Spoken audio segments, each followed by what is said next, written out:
Hello friends, welcome to my channel. నేను ఈరోజు ఒక ఇంట్రెస్టింగ్ టాపిక్ గురించి మాట్లాడుకుందాం. దానికన్నా ముందు ఇంకా నా ఛానల్ని ఎవరైనా సబ్స్క్రైబ్ చేయకపోతే ప్లీజ్ సబ్స్క్రైబ్ చేయండి. మన దేశంలో ఈ విశాఖపట్నం గురించి తెలియని వాళ్ళంటే ఎవ్వరూ ఉండరు. అందులో సింహాచలం అంటే ఇంకా చాలా గొప్పది. ఈ సింహాచలాన్ని సింహగిరి అని కూడా అంటారు. ఈ సింహగిరిని సంవత్సరంలో ఒక్కరోజు గిరి ప్రదక్షిణ చేస్తారు. సుమారు 32 కిలోమీటర్లు విస్తరించి ఉన్న సింహగిరి కొండ చుట్టూ కాలినడకన చాలా మంది భక్తులు నడుస్తూ గుడికి రథం వెనకాల వెళ్తూ ఉంటారు.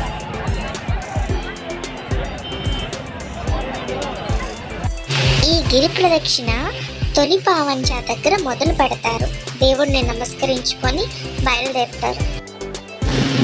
గిరి ప్రదక్షిణ చేయడానికి వచ్చిన వాళ్ళు కొందరైతే ఇంకా వారిని సేవ చేయడానికి వచ్చిన వాళ్ళు మరికొందరు ఆ సింహాచలేశ్వరుడికి నమస్కారం పెట్టుకుని ఒక కొబ్బరికాయ కొట్టి ఈ కాలినడకన గిరి ప్రదక్షిణ స్టార్ట్ చేస్తారు. సింహాచలేశ్వరుని గిరి ప్రదక్షిణ ఆషాఢ మాసంలో చేస్తారు. ఇది శుద్ధ చతుర్దశి నాడు మొదలై పాఠ్యమి రోజు పూర్తవుతుంది. అక్కడ అప్పన్న స్వామిని దర్శించుకొని భక్తులు గిరి ప్రదక్షిణ ముగిస్తారు. 2024లో జరిగిన ఈ గిరి ప్రదక్షిణకు సుమారు ఒక 8 లక్షల మంది వచ్చారని తెలుస్తుంది. ముందుగా మనకి గిరి ప్రదక్షిణ అంటే గుర్తుకు వచ్చేది అరుణాచలం. అరుణాచలం 14 కిలోమీటర్లు అయితే ఈ సింహగిరి మాత్రం 32 కిలోమీటర్లు.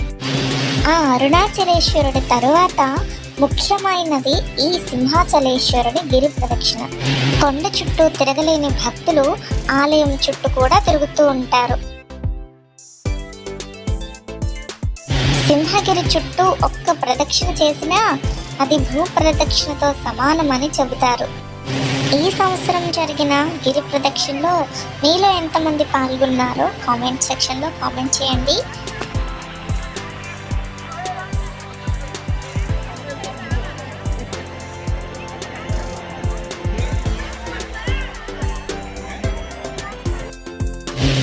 ఈ వీడియో మీకు నచ్చినట్లయితే ప్లీజ్ లైక్ చేయండి అండ్ సబ్స్క్రైబ్.